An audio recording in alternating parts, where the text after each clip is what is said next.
Action News learns of a potentially career-threatening injury to Tampa's Police Chief Jane Castor. A boating accident led to the loss of the top of her trigger finger. But Chief Castor, in unprecedented time, mastered a new technique, allowing her to stay in uniform and fire her weapon if needed. Our Serena Fazan joins us live from the police department with this major development. Good evening, Serena. It's a big deal, but the bottom line is in just 12 days, she qualified to shoot on a different finger. If she did not do that, she would have to report to work on light duty and not carry a gun. Chief Jane Castor routinely goes to target practice. She's been a police officer for more than 30 years.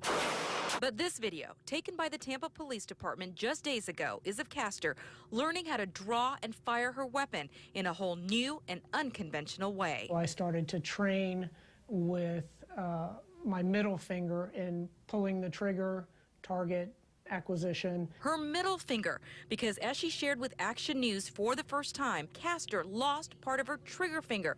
Right now, it's wrapped tightly in a gauze bandage as she awaits surgery. I was lowering my boat, and you have boat lift motors, and sometimes the belt gets stuck, and I got distracted doing something I shouldn't have done, and just lost the tip of my finger. Rushed to the ER, surgeons suggested amputation, something the chief refused. Normally what they would do is just take back down to the knuckle and fold the skin over the top of it. But because the length of my finger, obviously being the trigger finger, was a concern. She reported to work immediately, but had to wear civilian clothing, unable to fire a gun. Sharing these pictures, she showed us how she would practice in her office, drawing her weapon at least 100 times a day. The repetition is important because it has to be second nature.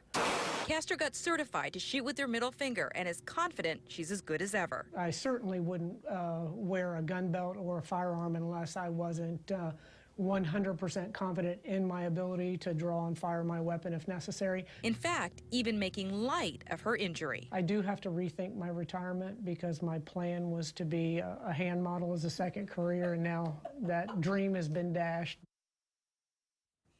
That is so Chief Castor's sense of humor. But on a serious note, because she decided not to go with that amputation, there's actually hope that she will be able to use her trigger finger again. But she won't know that until she undergoes surgery. A date hasn't been set for that, but she will see the doctor next week. Reporting live from downtown Tampa, I'm Serena Fazan, ABC Action News.